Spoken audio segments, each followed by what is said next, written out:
Taşıyorlar. Bina geriye doğru yıkıldı.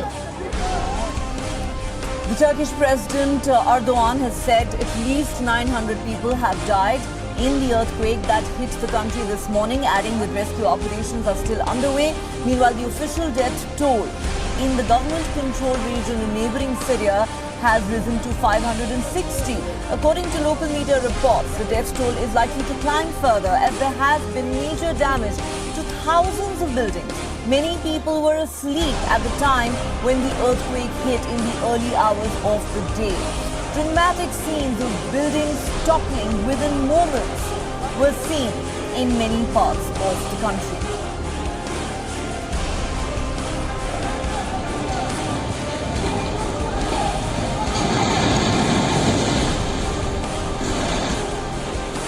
Tremors were also felt in multiple other countries, including Lebanon, Cyprus, Greece, Jordan, Iraq, Georgia, and Armenia.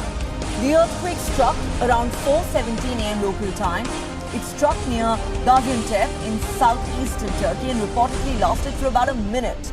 Now, Gaziantep is one of Turkey's key industrial and manufacturing hubs and borders Syria. The U.S. Geological Survey has reported another shallow 6.7 magnitude quake in the region 15 minutes later. Now, according to Syria's state media, several buildings were damaged in the northern city of Aleppo and the central city of Hama. In Damascus, buildings shook and many people rushed out in fear. According to the vice president, the earthquakes had a very strong impact on the entire region.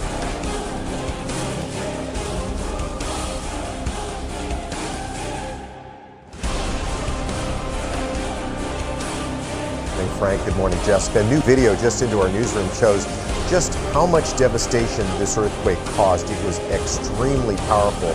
We want to show you some pictures now from a drone flying over the village of Besnaya. This is in northern Syria. An entire neighborhood was flattened by the shaking. Buildings are just reduced to piles of concrete and debris. People who live there are trying to dig through the rubble to find survivors who are trapped underneath. They're using heavy equipment to remove it, and in some cases they're lifting up and moving pieces of concrete by hand. They're finding toys and articles of clothing. They're also recovering many, many bodies. But occasionally they find people who are alive, such as one man who was partially pinned under debris.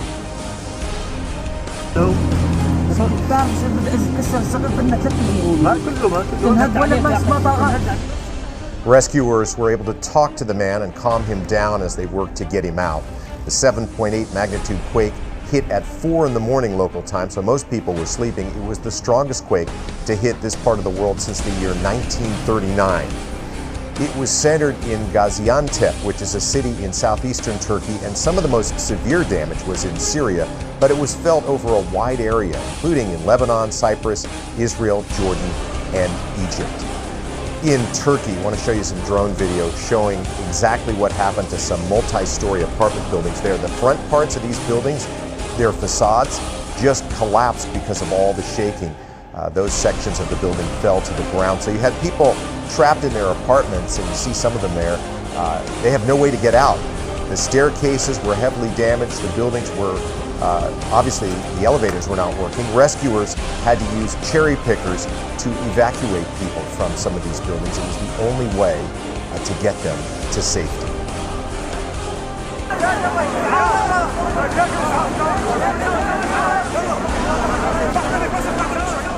In Turkey alone, more than 3,000 buildings collapsed. As many as 8,000 people are hurt. The death toll is now above 2,000 and is expected to go much higher. The U.S., European countries, Israel, India, and Russia, and others are sending search crews, equipment, and humanitarian aid. As rescuers look for survivors, they face tremendous danger. Many buildings are unstable. Bu noktada, evet, bina yıkılıyor şu anda. Bir bina daha yıkıldı, evet, yan tarafında. Arama kurtarma ekipleri de onun. Yeah, here crews had to suspend their search for victims when another building nearby collapsed. No word on whether the second collapse caused more injuries. Many structures were weakened by the initial quake, or they're in danger of falling because of aftershocks. And some of these aftershocks are extremely powerful. One of them was a magnitude 7.5. aftershock. It hit about 8 hours after the main quake. Right.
Turkey's President Erdogan said 912 people had died and almost 600 had been injured in his country. In war-torn Syria, 326 are reported to have died in government-held areas and a further 140 in rebel-held areas.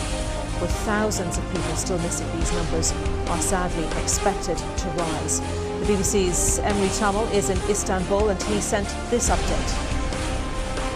The Turkish armed forces have set up an air corridor to enable search and rescue teams to reach the zone affected by this major earthquake. Turkish Defense Minister Hulusi Akar released a statement a short while ago saying that Turkey mobilized its planes to send medical teams, search and rescue teams and their vehicles to the earthquake zone. Turkey's Vice President Fuat Oktay said 284 people have been killed. 2,323 people were injured in 10 provinces. However, it appears that the death toll will rise because of the heavy damage. In only one province, Malatya province, the governor Hulusi Şahin said at least 130 buildings were tumbled down in the province. There were more than 70 aftershocks. The magnitude of the biggest one was 6.6. And as you see, authorities scrambled rescue teams and supply aircraft to the affected zone. They also declared state of emergency in affected provinces and urged people not to use their mobile phones to allow rescuers to coordinate all these efforts. A level 4 alarm has been declared, which means Turkey is calling for international assistance as well. The chief of the Turkish Red Cross Relief Agency issued an appeal for blood donations. Obviously, it's in the middle of winter in Turkey. The weather conditions are severe. There have been severe weather warnings before. That's why it's a kind of racing against time right now. And rescue teams are doing their utmost best to take people, save the people under the rubble. Obviously, Turkey is among the most earthquake-prone countries in the world. And this latest earthquake is the most severe earthquake in Turkey since 1991.